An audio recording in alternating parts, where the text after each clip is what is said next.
Days That I'll Remember. Spending Time with John Lennon and Yoko Ono. By Jonathan Cott. Narrated by George Newbern. Copyright 2013 by Jonathan Cott. This unabridged audiobook is recorded by arrangement with Doubleday, an imprint of the Knopf Doubleday Publishing Group, a division of Random House, Inc., and was produced in the year 2013 by Tantor Media, Incorporated, which holds the copyright thereto. Keep listening after Days That I'll Remember for a bonus interview with Jonathan Cott. We were a wizard and a witch in a moment of freedom. Yoko Ono, you're the one. Author's Note. In Days That I'll Remember, I'm presenting for the first time the complete versions of all of my significant interviews and conversations with John Lennon and Yoko Ono. All of them contain new and previously unpublished material. I first met and interviewed John in September 1968 in London. It was the first extensive interview he gave after he and Yoko had become lovers and collaborators 4 months earlier.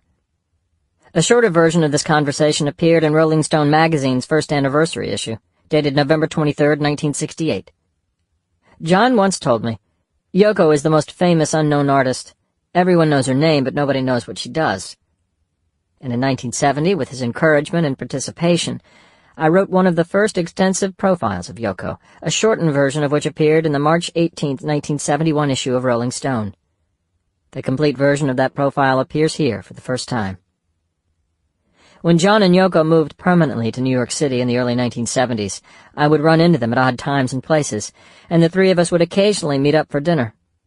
In this book, I am including an account of one of the most unusual and lively of our dinner conversations that took place on March 17, 1971. I saw and interviewed John on December 5, 1980, 3 days before his death. It was his last print interview, and most of our 9-hour conversation appeared for the first time in the December 23, 2010 issue of Rolling Stone. A greatly expanded and now complete version of that interview is included here. On March 14, 2012, I interviewed Yoko in Stockholm, Sweden, especially for this book. This is the first publication of that interview. In Days That I'll Remember, I've incorporated several brief passages from my essay John Lennon, How He Became Who He Was, which first appeared in an anthology I co-edited entitled The Ballad of John and Yoko, published by Doubleday in 1982, as well as from my essay Children of Paradise, Back to Where We Once Belonged, which appeared in Rolling Stone's 10th anniversary issue in 1977. Introduction. Is there anybody going to listen to my story? All about the girl who came to stay? John Lennon asked in his song Girl on the Beatles' 1965 Rubber Soul album. 3 years later, on the afternoon of September 17, 1968, I find myself ringing the doorbell of a basement flat at 34 Montague Square in London. After a few seconds, an effervescent 27-year-old man with shoulder-length dark brown hair, dressed in a black sweater, jeans, and white tennis shoes, and wearing round, wire-rimmed granny glasses, opened the door. Come in," he said, then led me into the living room, where he introduced me to the extraordinary girl who had come to stay, invited me to sit down on a couch, and asked me if I would like to listen to his story. Days That I'll Remember is my own personal story about the times that I spent with John Lennon and Yoko Ono over a period of 45 years. It is a story that began on a cold New York City morning in December 1963, during the first semester of my senior year at Columbia College. My clock radio had woken me up at 7:30. Craving another few minutes of sleep, even if it meant that I would arrive late for my much-dreaded class in set theory, I decided to turn the radio off. But just as my hand was reaching for the knob, I suddenly heard a male voice shouting out, 1, 2, 3, 4! And then, she was just 17, if you know what I mean. Just as it happens in the song, my heart went boom, and I immediately knew that from that moment on, I saw her standing there would be the wake-up call for my entire life. "I can't wake you up," John Lennon once said. "You can wake you up." But luckily the Beatles were going to remind me to do so. Woke up, fell out of bed, dragged a comb across my head. Sometimes, however, it seemed as if the Beatles themselves were a dream from which you really never wanted to awake. In fact, many people came to think of the four Beatles as symbolic dream figures and presences, like the four evangelists, the four seasons, the four phases of the moon, the four corners of the earth. And in an elementary sense, each Beatle, in the way he became defined by his face, gestures, voice, and songs, took on an archetypal role. Paul, sweet and sensitive; John, restless and rebellious; George, mysterious and mystical; Ringo, childlike but commonsensical. "None of us would have made it alone," John once explained, "because Paul wasn't strong enough, I didn't have enough girl appeal, George was too quiet, and Ringo was the drummer. But we thought everyone would be able to dig at least one of us, and that's how it turned out." For me, John Lennon was always the one. He had attained instant hero status in my eyes from the moment I first heard about the Beatles' 1963 Royal Command performance at London's Prince of Wales Theatre with the Queen Mother and Princess Margaret in attendance. Introducing the song, Twist and Shout, John stepped up to the microphone and announced, "For our last number, I'd like to ask your help. The people in the cheap seats, clap your hands, and the rest of you, if you just rattle your jewelry."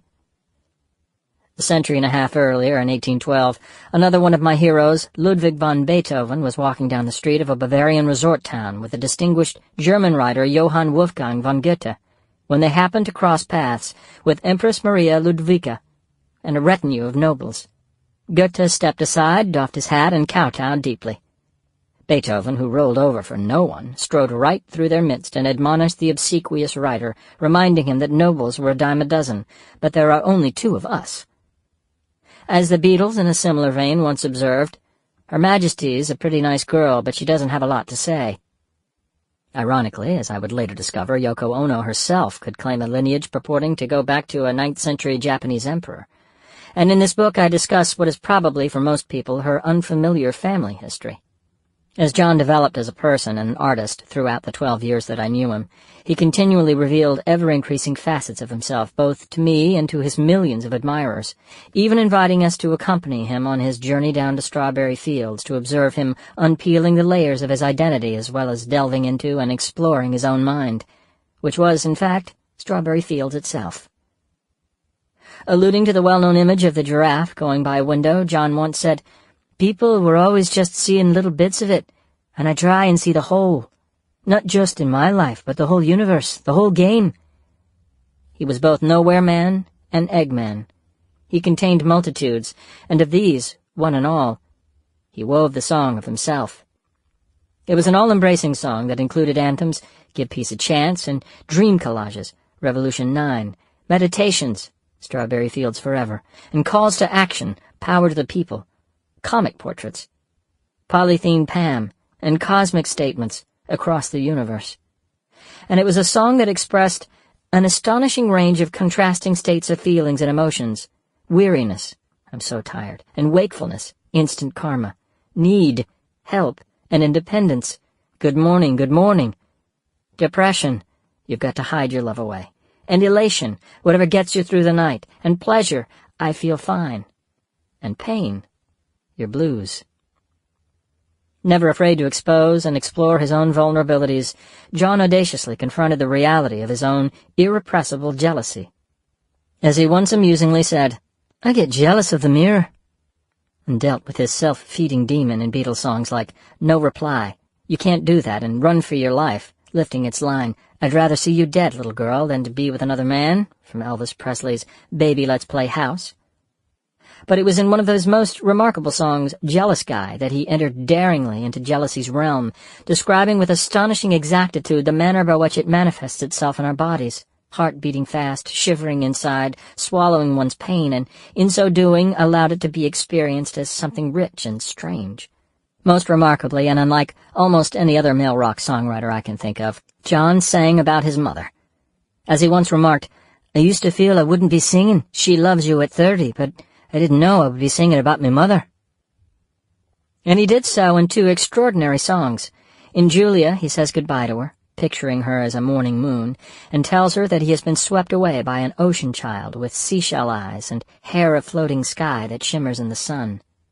The name Yoko means ocean child in Japanese, and in his song Mother, which he wrote just 2 years later, He says goodbye to Julia for the second and last time, screaming out and thereby exercising the inexorable pain he had for so long harbored within himself because of what he felt was her rejection of him when he was 6 years old. Ironically, the first line of that song, "Mother, you had me, but I never had you," echoes to a T the jocularly self-deflating opening of Norwegian Wood. I once had a girl, or should I say, she once had me. The art and life of a person who contains multitudes is usually filled with contradictions. John Lennon